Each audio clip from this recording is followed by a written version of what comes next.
Em 1 Coríntios capítulo 10 temos a verdade da mesa do Senhor. No capítulo 11 temos a verdade da ceia do Senhor. Existe uma crença generalizada de que os termos mesa do Senhor e ceia do Senhor são sinônimos, mas não é, apesar de poder incluí-la. Quando nos reunimos para partir o pão no primeiro dia da semana, não é correto dizer, como costuma acontecer, que damos as boas-vindas a um irmão ou irmã à mesa do Senhor. Pois nossa presença na ceia do Senhor deve ser uma indicação de que já estamos desfrutando da comunhão na mesa do Senhor. A ceia do Senhor é uma reunião para a lembrança coletiva do Senhor Jesus e de sua morte. Mas a mesa do Senhor é mais a comunhão com a qual cada crente se identifica durante a sua vida toda. Já a ceia do Senhor, ou a reunião da ceia do Senhor, é um dia, um evento, algumas horas ali no primeiro dia da semana. Então, mesa do Senhor e ceia do Senhor são coisas diferentes, ainda que a ceia do Senhor está incluído no assunto mesa do Senhor. Quando Paulo fala da mesa do Senhor, o cálice precede o pão em 1 Coríntios 10. Não sei se você notou isto. Mas a ordem é invertida no capítulo 11. O pão vem primeiro na ceia do Senhor. Certamente há razão para isto. O assunto de 1 Coríntios capítulo 10 é comunhão. Isso é claro, repousa sobre a base do sangue de Cristo.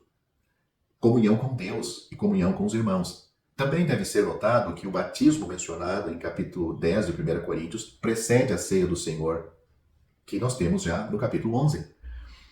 Não é que ser batizado nos dá uma passagem livre para o privilégio de lembrar o Senhor no partir do pão no primeiro dia da semana, ou que desejamos estabelecer regras rigorosas, regras e regulamentos. Em vez disso, reconhecemos a ordem bíblica pura e piedosa.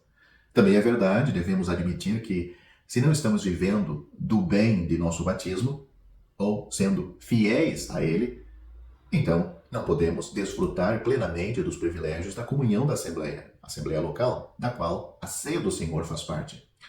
A expressão mesa do Senhor é figurativa. Literalmente, a mesa é um móvel no qual o alimento é colocado e ao redor do qual se desfruta a comunhão. Aqui, porém, a mesa do Senhor representa a totalidade das bênçãos que desfrutamos em Cristo. Ao declarar, não podeis ser, ao apóstolo Paulo declarar aí em 1 Coríntios capítulo 10, não podeis ser participantes da mesa do Senhor e da mesa dos demônios, Paulo não fala de uma impossibilidade física. Os cristãos poderiam, por exemplo, ir ao templo de um ídolo e participar de um banquete naquele local, mas estariam agindo de forma incoerente. Seria um ato de traição e deslealdade ao Senhor Jesus professar fidelidade a Ele e, ao mesmo tempo, ter comunhão com quem sacrifica aos ídolos. Também seria moralmente inapropriado e absolutamente errado. Como a mesa dos demônios representaria o sistema todo de idolatria, assim também a mesa do Senhor representa todas as bênçãos do cristianismo que gozamos. Aqui em 1 Coríntios capítulo 10, versículo 21, a expressão representa o cristianismo em contraste com a idolatria. É impossível ter comunhão com o verdadeiro e com o falso ao mesmo tempo. Seria um ato de traição e deslealdade. Deus, sendo zeloso, não compartilhará a sua glória com outro. E é assim que a Bíblia afirma. Em 1 Coríntios capítulo 11, versículo 23, Paulo descreve a ordem para observar a ceia do Senhor, o pão e o cálice. Enquanto ele emprega esses elementos no capítulo 10, ou seja, esses mesmos elementos, o pão e o cálice, mas no capítulo 10 estando invertido, ele fala primeiro do cálice e do pão, sua ênfase não é a ordem, mas a associação e a comunhão. É isso que ele está tratando no capítulo 10.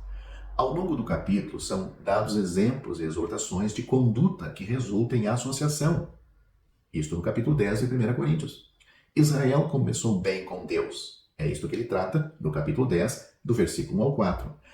Alguns regrediram à idolatria e imoralidade por associação com nações ímpias.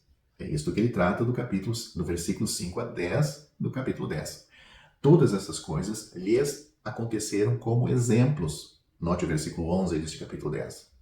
A palavra do Senhor para os crentes na Assembleia de Deus em Corinto é: fujam da idolatria. Versículo 14. Aparentemente, alguns foram aos templos de ídolos e comeram carne que foi oferecida a um ídolo. No dia do Senhor, eles compareceram à reunião de lembrança da Assembleia e participaram do pão e do cálice, agora na ceia do Senhor. Essa conduta fora da comunhão da Assembleia, ou seja, onde eles foram no templo dos ídolos, negou a comunhão que eles confessaram na ceia do Senhor. Não podeis beber o cálice do Senhor e o cálice dos demônios. Não podeis ser participantes da mesa do Senhor e da mesa dos demônios. 1 Coríntios capítulo 10, versículo 21.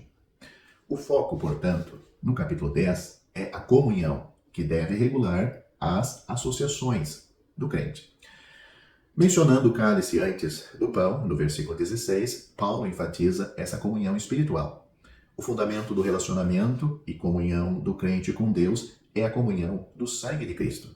Através do precioso sangue de Cristo derramado no Calvário, o crente é purificado do pecado e aceito na presença de Deus. Isto fica muito claro quando lemos 1 João capítulo 1, versículo 7. Essa posição nos trouxe a unidade do corpo espiritual de Cristo, expressa pela participação no pão.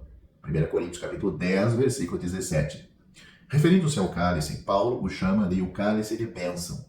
Este termo foi usado para o terceiro copo da ceia da Páscoa. Quando o Senhor Jesus estava celebrando a Páscoa e após a Páscoa ele instituiu a ceia do Senhor. Cada membro ergueu a sua taça com louvor a Jeová antes de partilhar de seu conteúdo. Ao longo da epístola, Paulo dá exemplo da verdade da igreja nos rituais de Israel.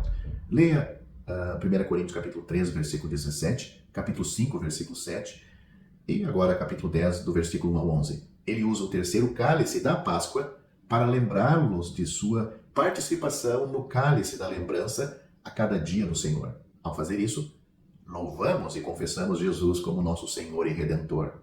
Nossa conduta e associações nunca devem ser uma negação desse cálice de bênção.